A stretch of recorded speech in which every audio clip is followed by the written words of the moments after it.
ይሄንን የሚሉት ሲያብራሩት ምክንያቱ ምንድነው? እሱ ቀድሞ የበሉት ጋር ተመሳሳይ ስለሆነ ሰልችቷቸው ነው ይላል።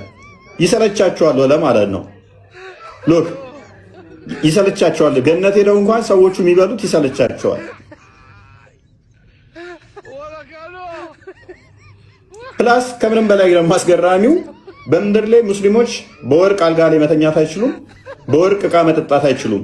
የደለላቸው ምንድነው? እሱ ቁርአን ላይ ነው። ይሄ ሙሉውን ሰጣችኋለሁ። ማአት ቦታ አለ። በገነት ውስጥ በወርቅ ዕቃ ትጠጣላችሁ።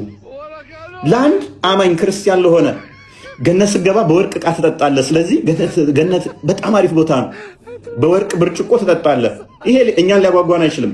አርቲስቶች፣ ራፐሮች ቼናቸው ራሩሱ ከወርቅ በላይ ዳይመንድና አልማዝ ነው። ወርቅ ሴቶቹ ደግሞ ብራስሌታችሁ ወርቅ ይሆናል ገነት ስገቡ። ይሄ ሊያጓጓ አይችልም። መንፈሳዊ አይደለም። ይሄ ምድራዊ ነው። ይሄ የምትበሉበት እዛ ሳህኑ የወርቅ ይሆናል። ያጓጓችኋል? ይሄ የምትበላበት ሳህን በወርቅ ይሆናል። በቻይና ሳህን ይሰጥ፣ በኒኬል በብር ይሰጥ፣ በወርቅ ይሰጥ። ምንድነው እሱ ቫልዩ? ምንድነው ቫልዩ? በወርቅ ዕቃ ትበላለህ። ይሄ የሆነ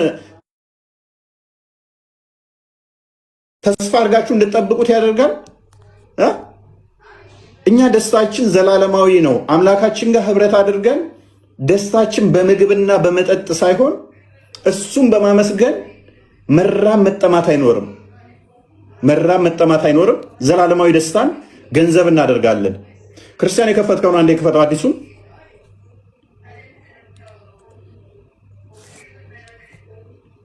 ኦኬ፣ ቀጥላ አንብበው። ኦኬ፣ እሺ። ያ እንግዲህ የሙስሊሞች ጀነት ምን እንደሚመስል በየተራ እንመለከታለን ማለት ነው። ጃሚዓ ትርሚዚ 2536 ላይ ምን ይላል? አናስ ናሬትድ ዳት ዘ ፕሮፌት ሴድ፣ አናስ እንደተረከው ነብዩ የተናገረው ይላል።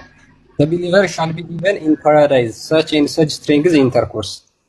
ሙስሊሞች በገነት ይሄን ያህልና ይሄን ያህል የሆነ የወሲብ ጉልበት ይሰጣቸዋል አለ። it was said እንደዚህም ተብሏል። ኦ ሜሴንጀር ኦፍ አላህ and will he be able to do that? ያንን ማድረግ ይችላልን? ወይም ምን ያህል ማድረግ ይችላል አይነት ጥያቄ ጠየቁት። he said he will be given the strength of 100 የመቶ የወንዶች የወሲብ ጉልበት ያህል ይሰጠዋል።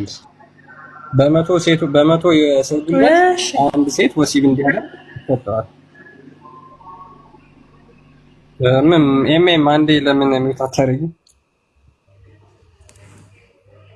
ስለዚህ አሁን ይሄንን እሺ፣ አንዴ የሚታርግ አሁን ይሄንን ሚውታርግ አንዴ ፕሊስ። አሁን ይሄንን ሐዲስ ያነቡ ሙስሊሞች ይቅርታ፣ በጣም ኦፌንሲቭ እንዳልሆን ለሃጫቸው ይዝረከረካል ማለት ነው። ይሄ ጀነት የሚያጓጓ ወይም ደግሞ የዘላለም ህይወት ከፈጣሪ ጋር እገናኛለሁ ፈጣሪን አገኘዋለሁ ብለህ የምታስበው የሙስሊሞች ጀነት 100 የወንዶች የወሲብ ጉልበት ሲኖርህ ከዛ በኋላ በጣም ያማልልህና ገነት እስልምናን ከዛ ትቀበላለህ ማለት ነው። ይሄንን ለሃጭ እየተዝረከረከ በአምላክ ፊት ስትሆን አለ በአምላክ ፊት ስትሆን መታጠብን ግዴታ መታጠብ አለብህ። ፈስህን ፈስተህ እንዴት ጸሎት ታደርጋለህ? የሆነ ቪዲዮ ለከውልኝ በቃ ደከምኩኝ። ፈስህን ፈስተህ ውዱህ ይቋረጣል። ለአምላክህ ጸሎት እያደረግክ ፈስህ ቱስ ካለ እንዴት ጸሎትህን ትቀጥላለህ? አምላክ ፊት ቀርበህ አለ ገነት ሄደህ አምላክህ ፊት ብልትህ እንደዚህ ተገትሮ ይቀራል። ከዛ እሱ ፊት 72 ሴቶችን እንደረምሳለሁኝ። አምላክህ ደግሞ ሴቶቹን የትኛውን አስከፊው? ፈስህን ቱስ ካደረግክ በምድር ላይ መላእክቶች ጸሎት አያደርጉልህም። ደግመ ውዱ እስካላደረክና እንደገና ጸሎት ቦታ ካደርክ መስጊድ ሄደህ አንተ ለፍተህ ታጥበህ ተፈራ ብለህ ሄደህ ጎንበስ ስትል ቱስ ካለ አምላክ ፊት ቀርበሃል። ፈስህን ፈስተሃል። መላእክቶች አይጸልዩልህም። ጸሎትህም ተቀባይ አይኖረው። ሮጠህ ሄደህ ውዱ ማድረግ አለብህ። አይደለም ይስራ ሚስራ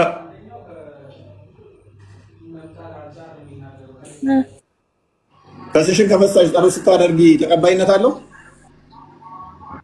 ምን ጸሎት ስታደርጊ ሰላት ላይ ላ ይሰብራል። አይቻልም ማለት ነው።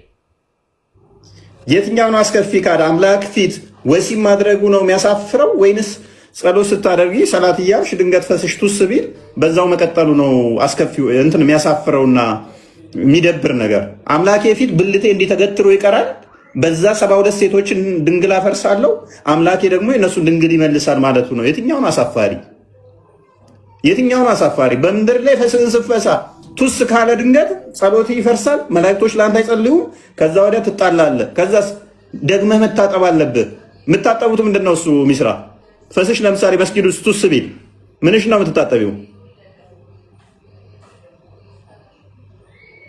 ውዱ እንዴት ነው የምታደርጉት? ውዱ ከፈረሰ ወዱ እንዴት እንደምናደርግም እንድንነግርህ ፈልገህ ነበር እንዴ? ወዱ እንዴት እንደምንነግርህ እሺ ንገሪኝ። ቆይ ላስረዳክ ማለት ነው። አንድ ሙስሊም ሊሰግድ እኛ እንኳን ማለት ነው ነጃሳ ሆነን ውሻ እንኳን ልብሳችን ሲነካ ማለት ነው 7 ጊዜ ነው በአፈር የምንታጠበው ማለት ነው። ልንገርህ አንድ ቦታ ቢነካን ማለት ነው ለምን ብትል